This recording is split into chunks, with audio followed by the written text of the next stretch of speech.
Hi, welcome to Get Used to It. I'm Sheila Kuehl, your host.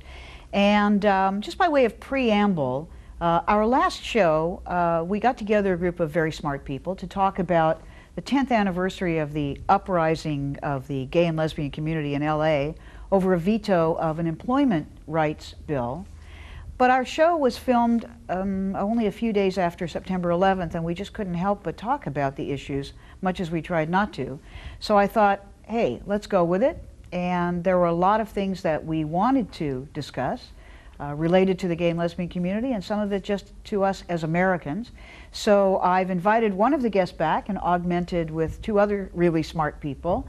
And I'm very happy today to welcome back Torie Osborn, who's the executive director of the Liberty Hill Foundation here in Los Angeles County, which makes seed grants to wonderful grassroots organizations. And Torie's been a longtime activist and author. Welcome. Glad to be here.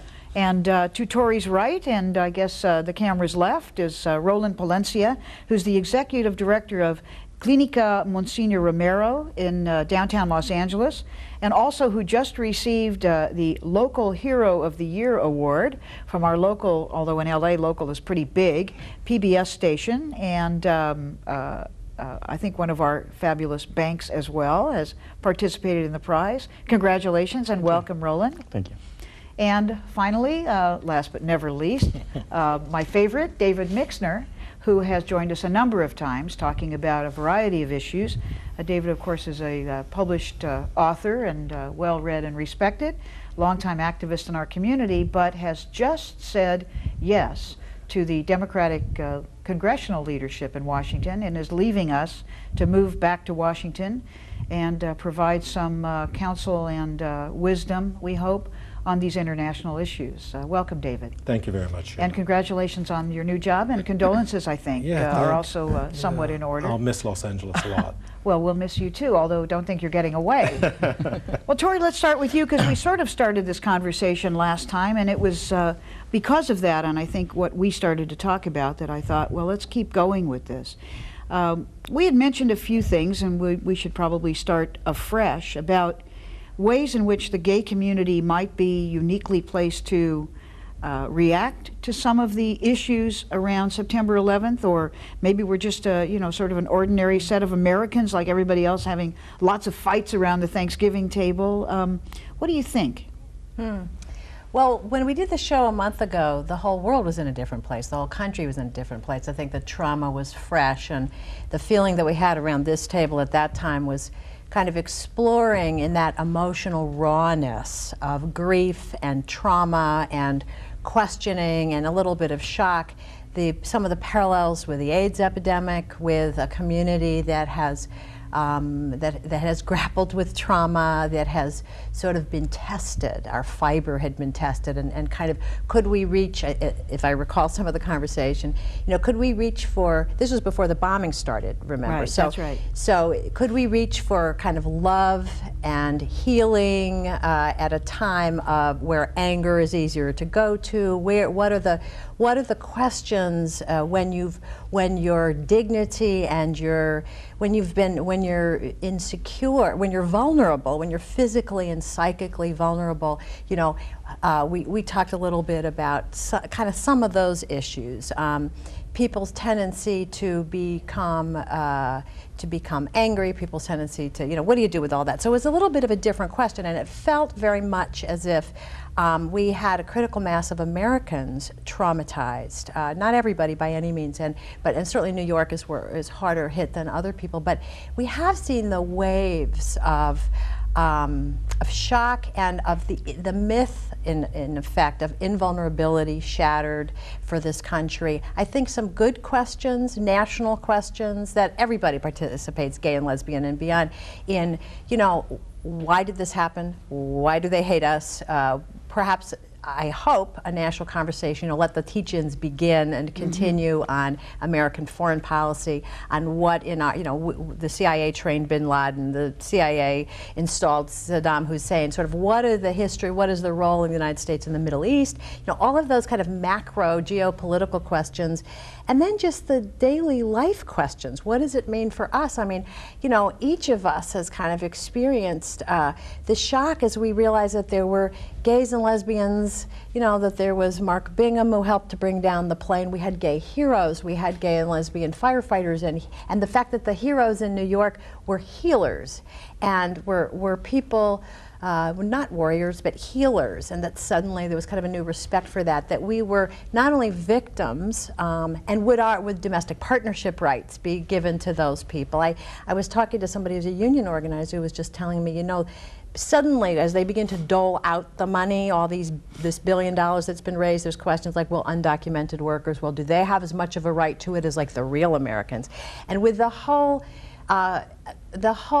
flag waving and God bless America and patriotism piece, which I feel a part of. I mean, let me just say, although I feel very much a citizen of the world, I also have been incredibly proud of the best of America, as I was with the gay and lesbian community around AIDS. You know, crisis brings, as my mom would say, the crap and the cream rise to the top.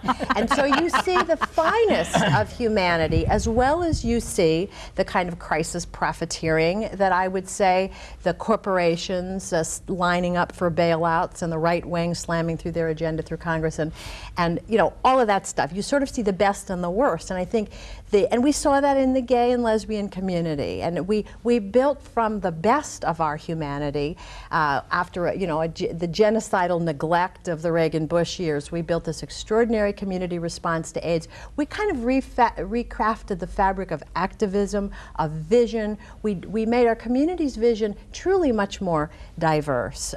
Gay men and lesbians came from their separate corners. There was much more multiracial work. We really crafted in good faith a new kind of a vision of what community meant. But in a sense, I think this country could, if it could break through the fear, whether it's anthrax, terror, you know, whatever, and break through the slight to its indignity, I would say even perhaps the arrogance, hopefully, would topple a little bit. Some of that same conversation could be, because unless we talk about the root causes of terrorism, you know, eventually you can go smoke out bin Laden and you can bomb Afghanistan back again to the Stone Age, but until you really start dealing with the poverty and hopelessness, the unequal resources, and questions of fundamentalism, so you get back to a conversation about pluralism, democracy, and what your vision is for America and for the world. I think it's a global question. I think it's a national question, and I think gay and lesbian community brings some leadership and wisdom to that question. Whether it's, can you forge something great? You know, love ultimately and vision go farther than anger. Now, it doesn't mean you don't get to get angry. We've had our act ups in queer nations too. There's always a place for fighting back. We were on the streets 10 years ago against Wilson. But the deeper lessons have been learned through our own truth-telling, through our own building of something, and through our own reweaving of democracy. And I know that sounds a little abstract, but that's what I really think is on the table. Well, but the people of America were deeply ambivalent about us, and still are. Right. In terms of, you know, before all of this happened, how they were going to respond to the immigrant community, the gay and lesbian community, the people of color community, the everybody community, how were regular people going to think about their own prejudices, etc. There was this kind of ambivalence and a kind of struggle, and again, it was a struggle of fundamentalists who were identifying, you know, join us and hate them, or people of sort of other virtues who were saying no, pluralism, tolerance, some of them would call it, etc. And there was that kind of a fight. Now, we've been in the middle of that kind of a fight. That ambivalence seems to me to be pretty rampant in the United States right now, because people of goodwill even are ambivalent in themselves, where we're trying to figure out how the heck are we going to relate to this. But I wanted to ask you a really difficult question, one that I think we will try to continue as we go along. You said we're engaged in this struggle of trying to figure out, why do they hate us? I mean, a lot of people have said, why do they hate us? Why do they hate us? And I remember when you were the head of the center in Los Angeles, we had a Bill of Rights celebration. And a young gay white man stood up to the microphone after we were talking about the Bill of Rights and said, well, I understand why people discriminate against women and people of color, but why us? Remember that? Yeah. And so we've been asking, why do they hate us too? And I think there's a qualitative difference, because when we ask, why do they hate us, and we're just victims, but America asks, why do they hate us? We've been victims, but now people are saying we're actually aggressors. How do we think about this? Well, I don't think, I've been trying to figure out the analogy, because I was thinking exactly that the last time that question was on my plate in an ongoing way, it was as a lesbian, you know, why, trying to figure out homo-ignorance, homophobia, and the hatred spewing across the airwaves by the right wing at the gay and lesbian community and at poor women and at immigrants. We're not the only victims of that hatred. But it is interesting, but it is different. You know, it's kind of the flip side of it. But here's what I do think. I think that our capacity to educate the public, to be better organizers, activists, and spokespeople for our own rights and for our own, you know, gifts that we bring to the diversity of humanity was deepened when we asked that question to ourselves. So that's the only analogy that I can see, because I think the why do they hate us that Americans are asking are mainly kind of, the people who are asking it are kind of pretty, you know, mostly, I think, privileged white middle-class Americans who haven't kind of gotten about America's arrogance and smugness. And but any kind of self-reflection, so that, you know, but we really were the victims of homophobia, but when we took seriously that we had to educate, we couldn't just act out, you know, we had to take our case to the American people in stories, in doing media advocacy, and building our institutions, and taking seriously that we had to do that work, that our footwork included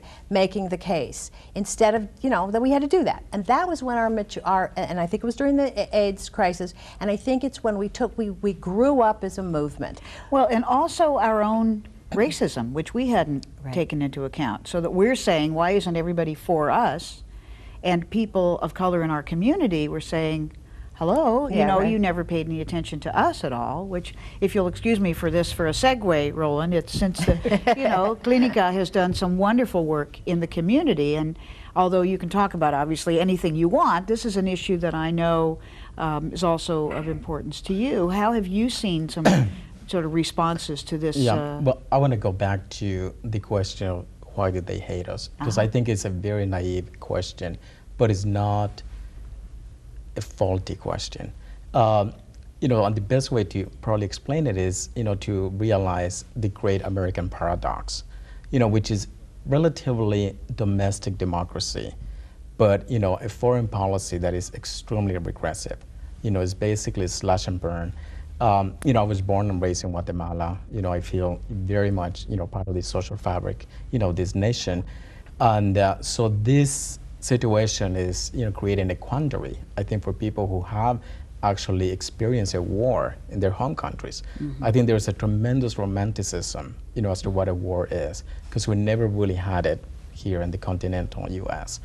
And, but, you know, that paradox in terms of, you know, the domestic democracy and the, you know, a foreign policy that is, you know, extremely, you know, I would say, you know, conservative and very insensitive, you know, could explain, you know, why people say, well, you know, we assume that everyone is treated once we, you know, that our foreign policy is as democratic as our internal policy. And I think that that's at the core of that question. But also, you know, in some ways it's not a valid question, because many people love the American people. You know, wherever you go, I mean, I've even been to Cuba, Turkey. They love Americans. But they also make a distinction that we don't make. And they don't necessarily collapse the government with the people. They hate our government, they love the people. And I think, you know, just seeing it through those lenses, you know, probably give a perspective that, you know, we collapse our government with ourselves. Well, we do and we don't. I mean, look how the government is thinking about immigrants in this country, who are part of the American people or not. Do you see concern in our various communities about the anti-terrorism bill, all of this notion of concern about loss of civil liberties, and especially focused, on people of color and immigrants? Well, we, for one, I mean, literally a few weeks before the September 11th tragedy, Vicente Fox was parading himself throughout the United States, and his, I will say his influence in this administration was so effective to the point that people were calling him the president of the USA, because he's a very convincing, and just a different type of leader that Latin Americans, have been used to. That's dead. Mm-hmm. His proposal is dead. There's no, as a matter of fact, it's not even at a status quo level. Mm-hmm. It's actually, is regressive. Every immigrant now is a suspect. And if you don't believe that, just go to the, San Diego-Tijuana border. And Latinos who look Arabs, mm-hmm. or who look mm-hmm. Middle Eastern. And we're very mixed. Mm-hmm. We go from the very light to the very dark. I mean, that's just the genetic pool. And so I think that, and it's a very difficult question, because the fact of the matter is that the people who attacked were not US-born citizens. Mm-hmm. And not to say that we haven't had our homegrown terrorism, but certainly this particular incident, every single person, was relative, had only been here for a few months. Right. So I think that you can't ignore that. So the question is, are we going to go on a collective rampage, or are we going to make distinctions, in those individuals who are suspects, and have a much more refined intelligence rather than this, brutal stereotyping? Do you see that gay and lesbian people in our various communities are any more at risk for any reason? Or are we all suddenly part of the mix now? As far as the issue of immigration, the gay and lesbian community has always been vulnerable. Right. You can marry someone who is an illegal, undocumented person. If you're heterosexual, you have that right. Mm-hmm. We don't. You can, if you're found to be homosexual, you can't immigrate into the U.S. Mm-hmm. So that vulnerability already exists. This accentuates that even more so.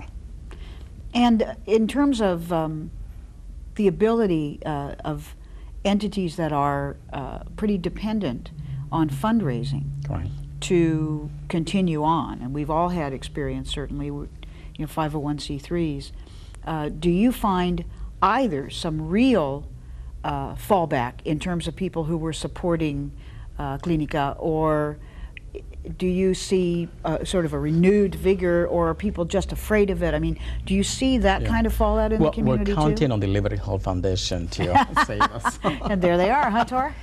But better forget that. I actually kind of go back to one of the issues, in terms of where do we go from here? When we had the AIDS crisis, at the beginning of the AIDS crisis, we literally could have gone one way or the other, neo-fascistic or very compassionate, caring, tolerant, and so forth. I think we pretty much won that war.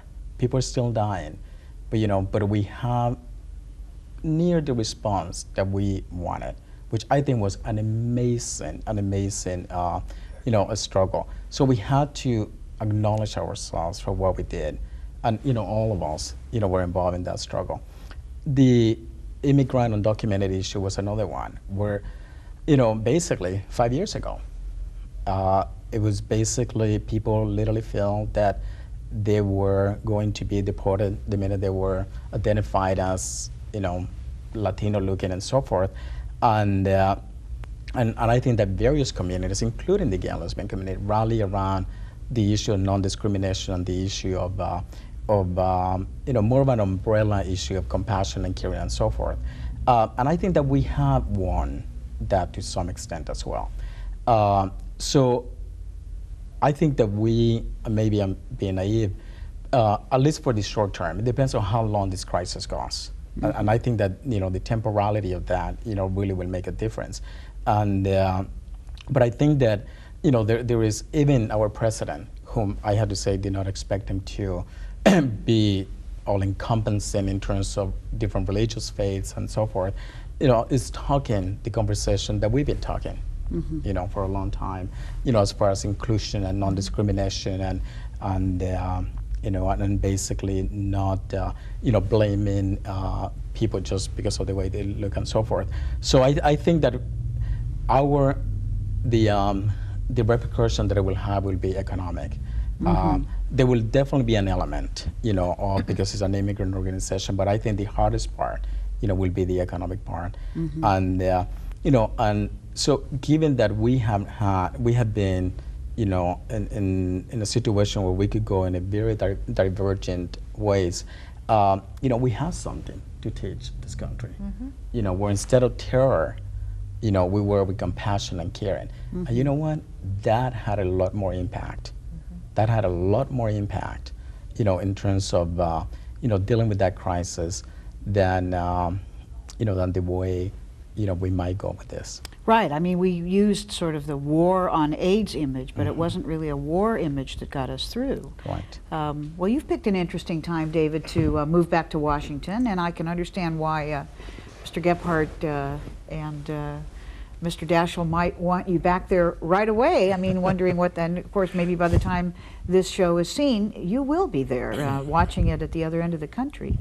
How do you see the role that our community might have played or will play in terms of many of the things that we've been talking about that you've been involved in, before I ask you in terms of how we may respond in Congress generally? I think this community has been pivotal in this crisis in a number of fronts. One, we have been among the heroes, and we have been openly acknowledged as among the heroes for the first time. Giuliani and Pataki have been very articulate that when those firefighters went up the steps of the Trade Center, people didn't stop and say, "What is your sexual orientation before I allow you to rescue me?" Or as they're being dug out of the ruins of the Twin Towers, no one asked, "Are you gay?" When the passengers on Flight 93 decided to save our U.S. Capitol and the lives of our government, no one questioned Mark Bingman what his sexual orientation was. They wanted his strength, his vision, his courage. And I think that the country saw that and that we were a part of that, and it has dramatically impacted how people view us in many ways. I think the second thing that's really important is that we are in a crisis like we have never been in before. We are not dealing with classic geopolitical processes. We are dealing with a war that has no boundaries. You know, it's like Robert Kaplan's book, Becoming Anarchy, that talks about boundaries becoming irrelevant, that it is becoming tribes of people built around ethnic identity, cultures, or even ideology.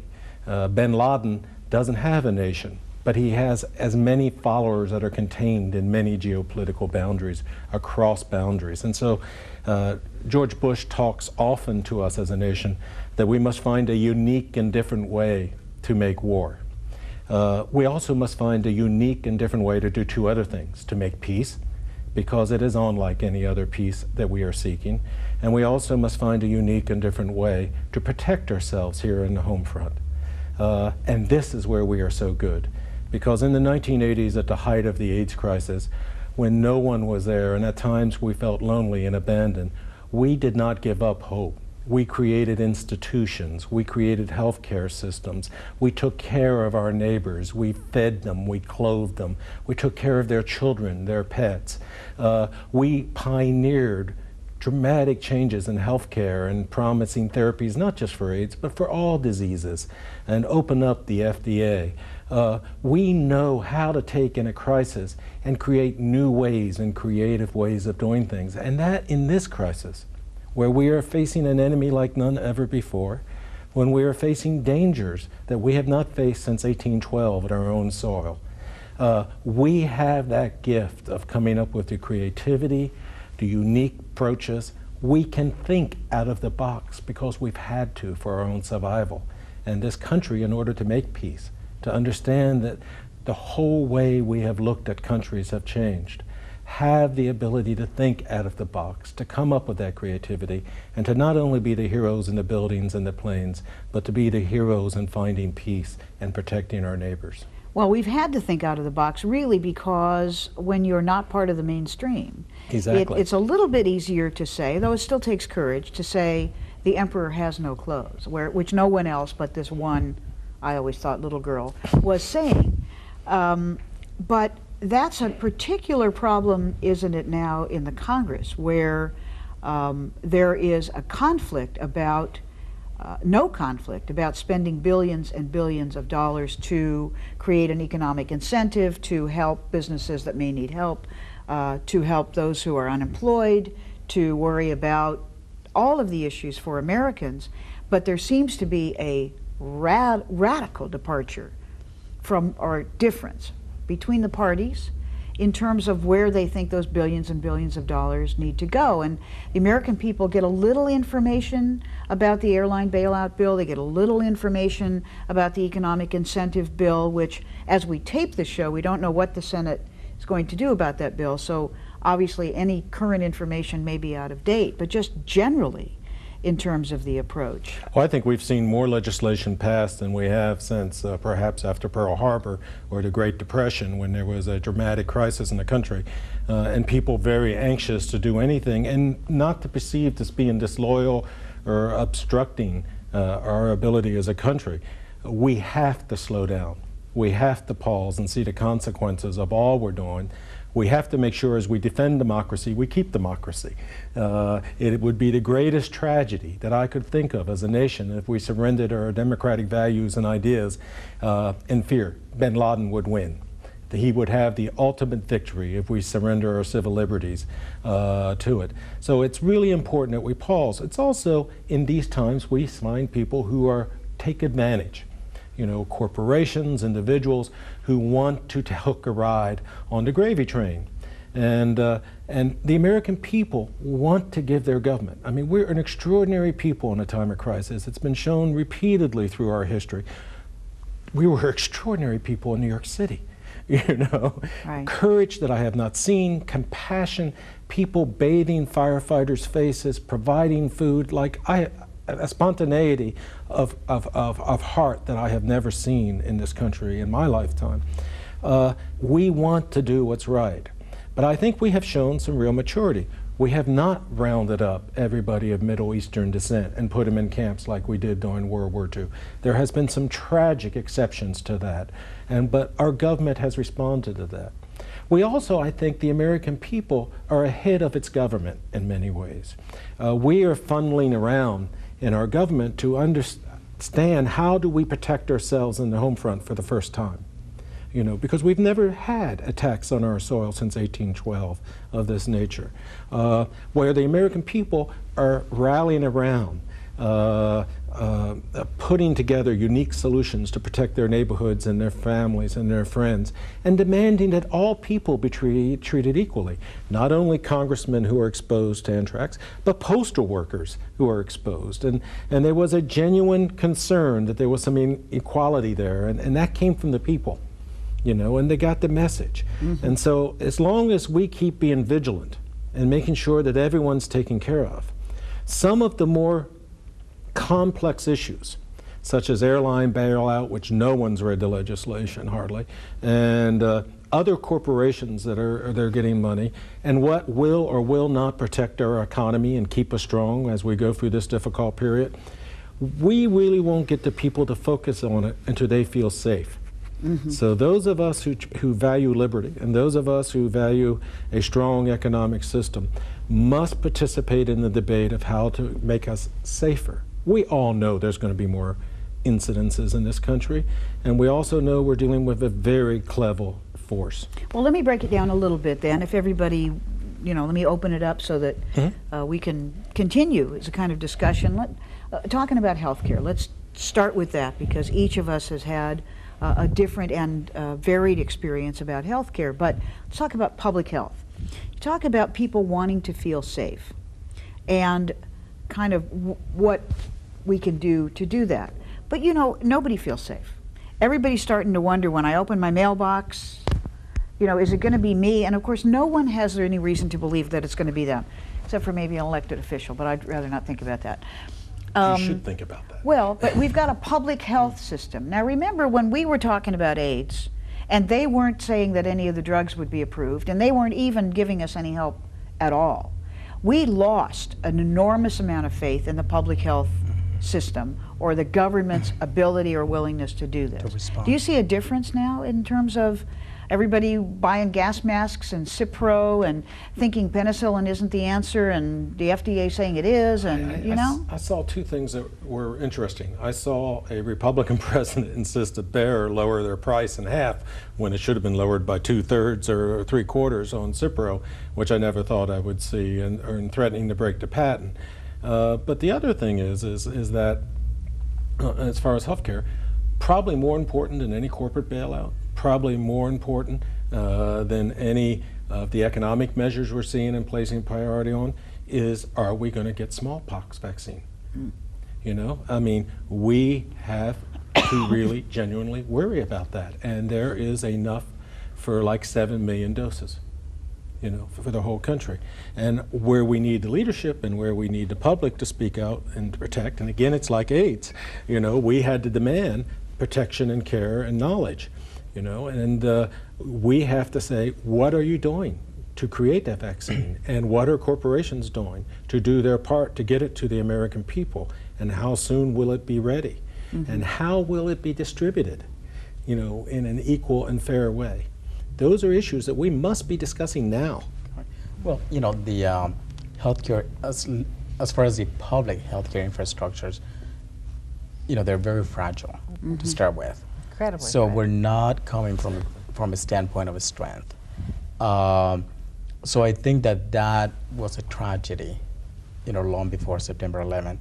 And in some ways, you know, one of the criticisms, and I think that dissent is so important in these times, is that we should be investing. This is a great opportunity for us to see the vulnerability of those healthcare systems, and also a great opportunity for us to invest in those systems. You know, ultimately, that's one of the, you know, many strengths that we're going to have, keeping people safe. And talk about it as a national safety measure. Exactly, as a national, you know, and one of the things is, you know, and what I think is a win-win situation in this case is, you know, we're talking about an economic stimulus package. Well, this is one sure way of, you know, literally killing two birds. I'm sorry about the vegetarians, but killing two birds, one stone, where you actually infuse funds into an infrastructure that desperately needs it, but also that will create jobs, that will create the atmosphere of safety.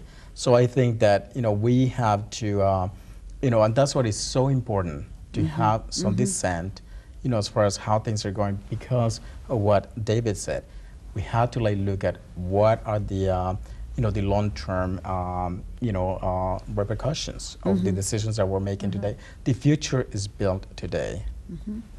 Well, you know, I'm just pissed off about a lot of things in all of this, but the main thing is that the real conversation needs to be about priorities and about really strengthening democracy. I mean, ultimately,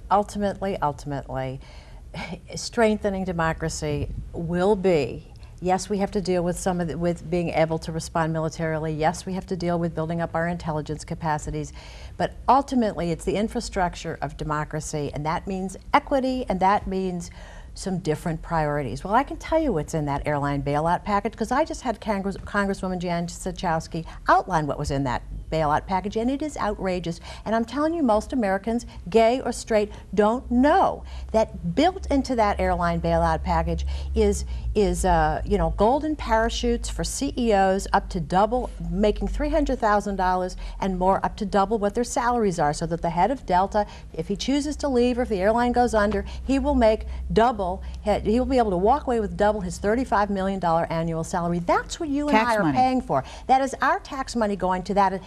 Or Star Wars, boom, right in the shadow of 9/11. Star Wars, or the missile defense, this ridiculous, ludicrous thing that never would have saved us from box cutters on those hijacked planes, goes through. Now, I understand real politics, but I do think that if we're talking about rebuilding a robust country that changes its priorities away from frankly, money has become God. Whether it's money in politics or whether it's the rich and idolizing the rich and big superstars, wealth and celebrity have been our gods for the last 20 years. We've seen the greatest upward transfer of wealth in human history. The top 1% in this country, which, by the way, would get most of the money if this Republican congressional package goes through. And I know it's not going to go through, but it will be one end of the debate. It is now on the table. It'll be one end of the debate.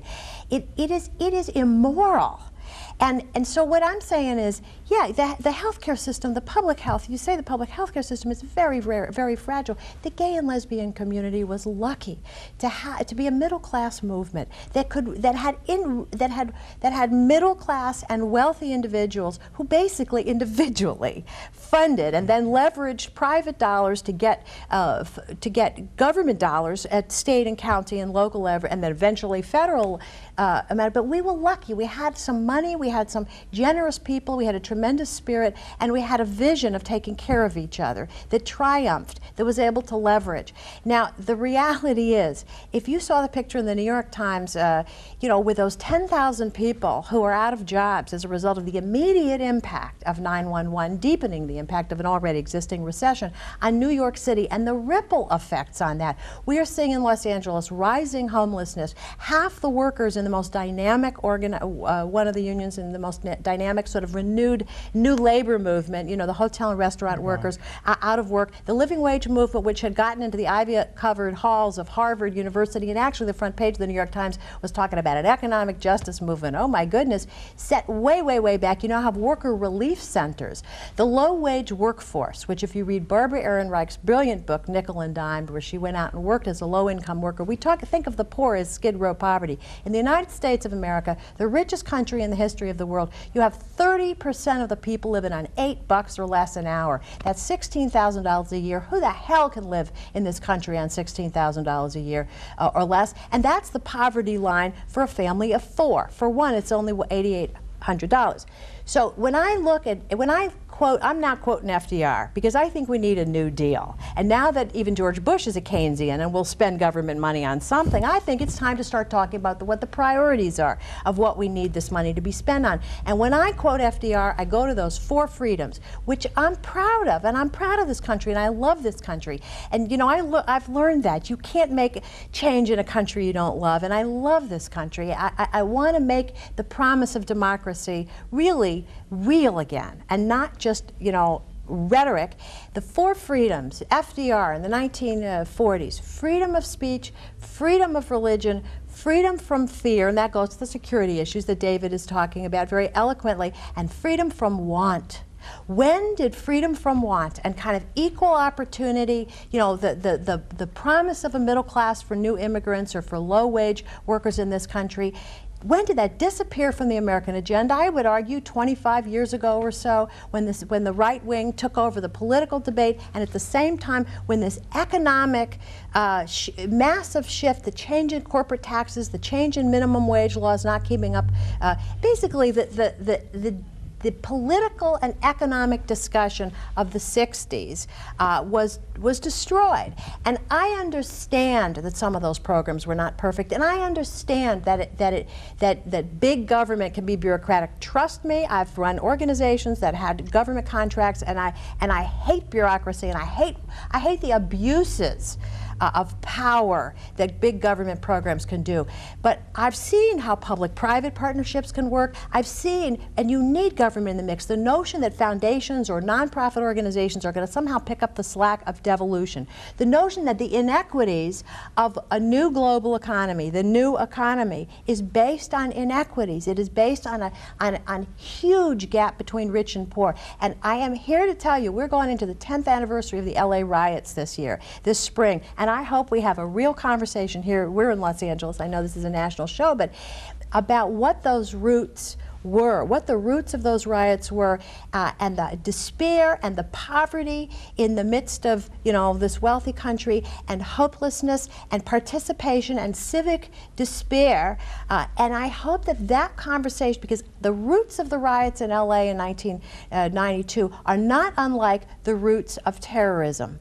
And fundamentalism is one part of the equation, and thank God Jerry Falwell got marginalized. That's the best thing to happen out of this whole thing. But the roots of terrorism internationally have something to do with the inequalities of the global economy. Well, and that makes this question of what an economic incentive package should look like even more obscene in terms of the House version that passed by 2 votes, 3 Democrats and all the rest Republicans. 9 Republicans voted against it.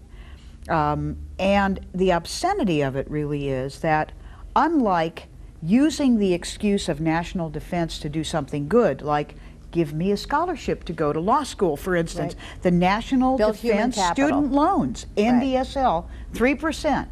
I mean, that's what, my folks had no money. I went to law school on a national defense. What I had to do with national defense, going and studying women's, rights in law school, don't ask. But it was about equality. But the obscenity of this House version, to me, was that the 20 largest corporations got such a break, not related in any way to economic incentive, except in someone's trickle-down theory, which to me was always not trickle-down but piss on. It's crisis profiteering, and it's right. immoral, and people need to speak out about it, including gays and lesbians. And one last thing, and then I'll shut up. I worry about the gay and lesbian community. I really do, because often the newest immigrants to the American mainstream are can be the most conservative. And in California, we saw something very interesting within the Latino community, because there had been some movement towards the Republican Party and towards conservative politics within some of the Latino communities, including some of the sort of newest citizens. And Proposition 187 changed that equation tremendously. It was an anti-immigrant, a really conservative right-wing thing, and it changed the political equation. And I worry about the gay and lesbian community, because some of us, are going to be have some are going to be like holding on to that American flag even more tightly, holding on to our newfound status as kind of mainstream, middle-class good gays. And I worry about it, and I beg the gay and lesbian community. It stifles dissent to some extent from a community that might be more likely. We will self-stifle dissent because we want to show that we're the best little boys and girls in the world. We're the newest arrivals into the mainstream, and I think it's going to be really important that those lessons we learned from AIDS and those lessons that we've learned from being kind of on the outs, that we remember those lessons at the same time as we remember our newfound kind of. I agree. I think one of the interesting things is that on economic stimulus packages, our new heroes, paramedics, firemen, and God, are they our heroes, and isn't it wonderful to have lifesavers and healers as our heroes, are the worst paid group in America. And they're public servants. And they're public servants. And, right. and no one is talking about what we are paying them, or what are we paying 19, 18, 21-year-old soldiers with 3 children who are defending this country right now, and eventually will, more to a greater degree, unfortunately, be giving their lives. I can't help but think if we paid our heroes more, our service people more, the people, find jobs for the people who've been put out of work. You talk about corporate airline stimulus packages. Thousands of airline workers have been laid off, and initially were excluded from the legislation altogether. That's right. Tom DeLay and the crowd from Texas excluded them altogether, while everybody else was taken care of. That's economically stimulus too. They get paid, they get money, we pay our heroes a decent wage, we pay our soldiers a decent wage for defending and giving their lives for this country. They'll put the money back into the economy just as much as anyone else. And so we have to look at it in that sense. I also think, though, that I have a problem with the word dissent right now. I don't believe I'm dissenting when I think differently, because nothing's set. Right. It's all new. What we're doing is contributing to the process to find the best way to come up with solutions as America to deal with an unparalleled crisis. It's not even near the point of dissenting from anything. We're creating legislation now. We have ideas like anyone else. For me to offer my ideas is not a dissent, but I am a contributor, to the process of trying to come up with the best way to survive this horrible crisis. So we're not dissenting. But the flag waving does create an atmosphere in which, if you do anything that says, is I don't think we contrary. should bomb the hell out of somebody, or, you know, well, of course this economic stimulus package is the most important thing, and the poor airlines, that somehow, I mean, Right. is Barbara Lee an example of someone being out there all by herself voting about giving the president, Well, you know, Barbara- unparalleled authority? You know, I don't know if I would agree with Barbara's book, but I think she's a profile in courage. I think she is a terrific person, and But we it need was more viewed of as her. dissent. Exactly. You know, And- whereas and- maybe in a more thoughtful crowd, which would have been maybe the same crowd months later, people might have said, I mean, I served with Barbara in the state assembly. She's a wonderful woman, but she Intelligent. never voted, was the only one to vote for something. You know, I mean, many of us were always with her on the things that, you know, that counted. Well, I just want to say we have such a long history in cleansing wars. You know, the word queer, I mean, you could barely, I mean, you know, that was basically psychological lynching. Someone would say that to you. We have cleaned that. You know, so I think that we need to clean the word dissent. Uh-huh. I really think that we need to do that because it is dissent when you were saying what Torie is saying. And I don't want to have a fight of wars, you know, but basically, I think that, you know, democracy was built on dissent. I mean, the Tea Party was not just a dialogue. It was not a conversation. You know, the Stonewall, That's right. you know, riot was not a conversation. It was clearly people literally put their physical beings, you know, as a dissension to the homophobic, you know, system that we have.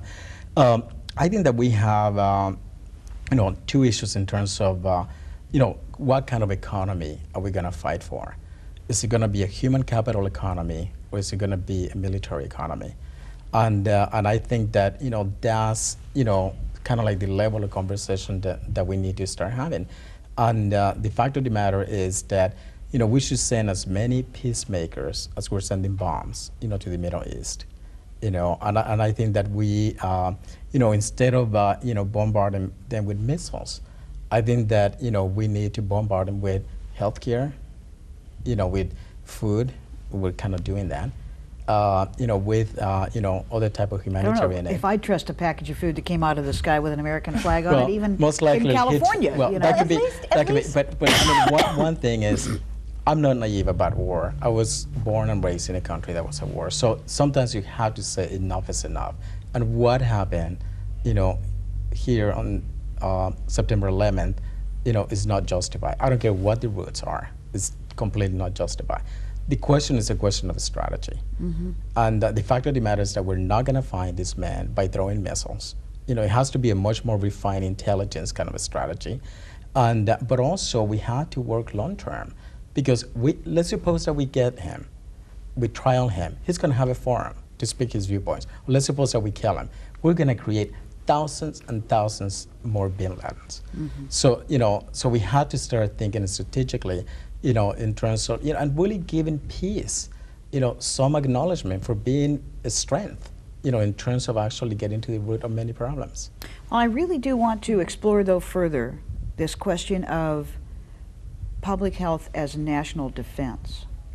Because we've talked about what maybe we don't want money invested in, or how we don't want things to go. And people say to me, well, yeah, well, then what would you do? And of course, I don't know if I have any great ideas about what to do either, but I do know that around a lot of dinner tables, people do talk about it. And the reason I brought up this national defense loan notion is we were talking about the fragility of our health care systems, just alone. This is not only going to be about our community, obviously, but don't we have an opportunity now? Maybe it's not the right thing to do, but people are afraid for their health. They're afraid about whether public health will be able to respond or not if we are attacked with some, I won't say biological weaponry from the sky, but the kind of thing that everybody's talking about in your, you know, in your mail, in your air conditioning system, whatever it is. Isn't this an opportunity, maybe, for us to say this indeed is something that we should throw money at, and it's national defense? Well, I mean, I think the problem is that there are people who really don't care if a lot of Americans have good public health. And so the reality is, it's just like AIDS. You know, when AIDS hit the gay the middle class, gay, mostly white men's community. It was a really different thing than when it became like the number 6 thing on the list of things that the African American woman living in poverty or on the streets of Washington, D.C. was facing. It was like, you know, she didn't have any money for rent. Her kid was taken away from her. She was addicted to crack. She wasn't then, oh yeah, by the way, she was HIV positive. And the reality is that in the richest country of in the history of this world, we have in Los Angeles today 850,000 children and teens living under the poverty line. And I remind you, the poverty line is $17,000 for a family of 4. So you could double that if you want to talk about the working poor. You have 1 in 4 people who's employed who can't make ends meet. You have 30% of the people in this country living in poverty, basically, forget about what the poverty line is, can't make ends meet. You have lots and lots of social problems. So are we going to invest in rebuilding a public health care system, not just to distribute penicillin? You know, I keep wanting to not say Cipro because that just gives, because there's a lot of things that can deal with anthrax. It's not just that one product. Are we going to inoculate people against, so if this crisis, again, let's take this crisis and have it build an infrastructure that can also, decrease the infant mortality rates, right, increase the real health of this country, and build, as Roland said, kind of the human capital, so that democracy can be robust again, because the real contradiction is that what this country has become, whether you look at the values placed on money as opposed to life and what is the real meaning of life? That was the good thing that came out of New York. And are you going to actually create a country that works for everybody? Or are you going to continue to, and if we could invest in public health, that would be a really good start, but you're going to have to look at priorities. Let's talk about what we might build. I'm sorry, go ahead, David. I think that this country has had a myriad of problems for a long time that Torie has outlined very articulately. But the question is, given the political realities of today, how can we take this and build something that is long-lasting and positive for this nation? Clearly, people are concerned about public health, and clearly it is a priority on everyone's list right now. You look at the polls, they run up over 80% of people who are concerned not only whether we're getting vaccination, but whether our healthcare system can handle a serious epidemic of any magnitude that might be a result of biological chemical warfare. So what we can do, and the first thing we have to do is make sure that people understand we're taking care of their short-term needs and fears. Because if we don't get past those fears, we can talk about all we want about what else needs to be done in the nation. They want to know that their child, if smallpox comes into this country, is going to be safe.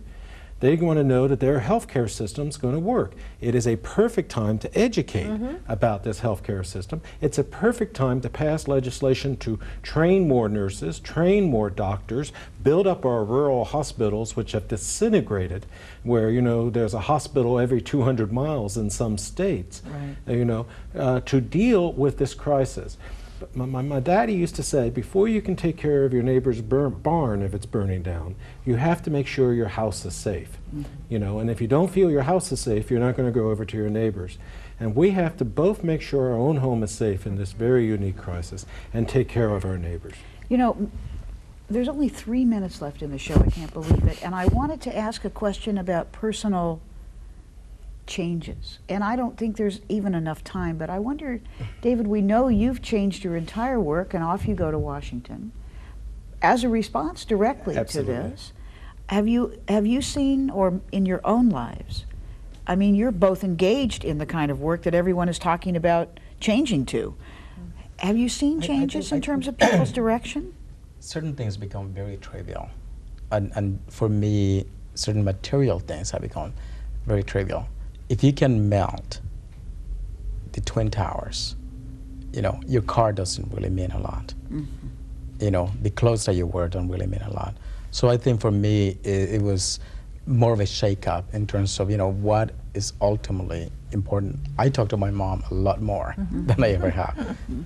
And I think, that's good. I would say something similar. At the height of the AIDS epidemic, I felt called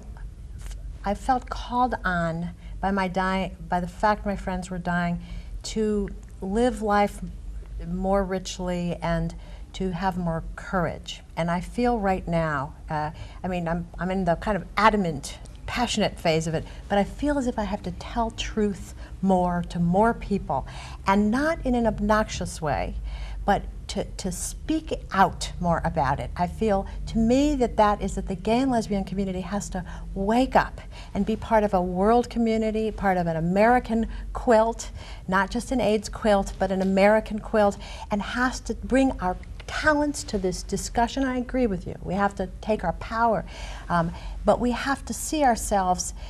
Identity politics must be part of human rights, not just our rights, and part of a conversation about justice. And for me, that has to be about economic justice and not just civil rights. It's a broader conversation. And David, I guess I didn't mean to speak for you. Did you make this decision I just partly think, out of this? we all, as a people, have learned to love more intensely, and love our family and love our friends and value. We pick up that New York Times page each day and see the profiles of America. High income, low income, white, black, Hispanic, Asian. It's America. That's the quilt, is that New York Times page every day. And I'm addicted, unfortunately, to that page because it tells the story of America suffering right now. And for me, I just try to love more. And the more violence that occurs, I think we all have to band together and love each other more, take care of each other, and most of all, don't panic, don't live in fear, and do what the British did during World War II, a stiff upper lip and a giant finger to them. Good advice. Well, I'm glad you were with us for this hour, and hope that you will engage in these kinds of discussions around your living rooms, around your work lunchrooms, around, heaven knows, the Thanksgiving table is going to be really interesting this year. And I think we're in the throes of having these kinds of dialogues, and I hope, America, we get used to it.